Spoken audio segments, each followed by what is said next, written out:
Then the Lord told Joshua not to fear or be dismayed, but to take all the fighting men and go up to Ai, for its king, people, city, and land had been given into his hand.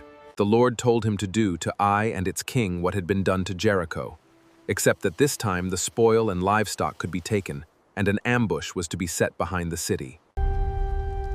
So Joshua and all the fighting men prepared to go against Ai, and he chose 30,000 strong warriors to go out by night. Joshua commanded them not to go far from the city, but to stay ready, hidden behind it until the moment came. He said that he and the people with him would approach the city openly, and when the men of Ai came out against them, they would flee as before. The men of Ai would pursue them, thinking Israel was fleeing again, and so they would be drawn away from the city.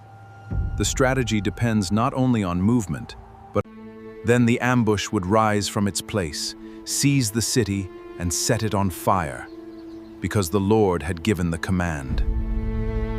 When you have taken the city, burn it. Do exactly as you have been commanded.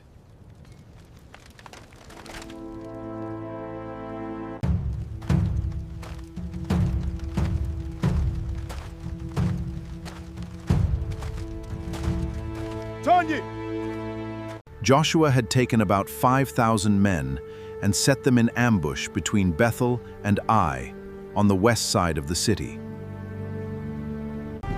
All the fighting men who were with him approached the city and camped north of Ai, with the valley between them and the city.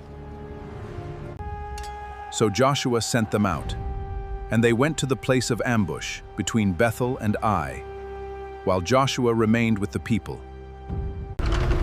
When the king of Ai saw Israel, he and all his men hurried out early to meet them in battle, not knowing the ambush waited behind the city. All the men of Ai were called to pursue them, and they chased Joshua, drawing farther and farther from the city. Not a man remained in Ai or Bethel who did not go out after Israel, and they left the city open behind them. Joshua and all Israel let themselves be driven back before them, retreating along the road to the wilderness.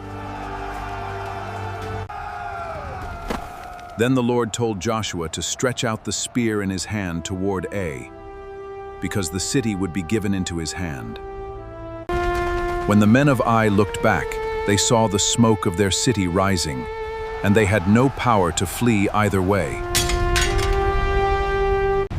The men from the city came out against them from the other side. Ai's warriors found themselves trapped in the middle. Joshua and all Israel saw that the ambush had taken the city, and they turned back and struck down the men of Ai.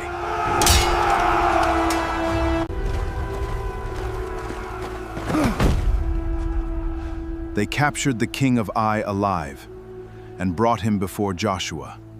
He hanged the king of Ai on a tree until evening, and at sunset his body was taken down, and a heap of stones was raised over him. Joshua did not draw back the hand that held out the spear until he had devoted all the inhabitants of Ai to destruction. All who fell that day, men and women, were 12,000, the whole population of Ai. When Israel had finished striking down the people of Ai in the open country and in the wilderness where they had pursued them, they all returned to Ai and struck the city.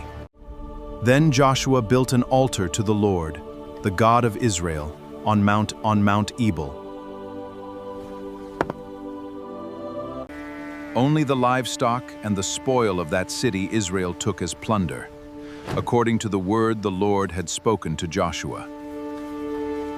He built it of uncut stones, just as Moses had commanded. And on it they offered burnt offerings and fellowship offerings to the Lord.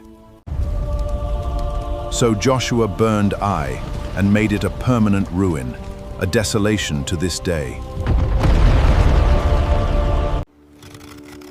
There, in the presence of Israel, Joshua wrote on stones a copy of the law of Moses.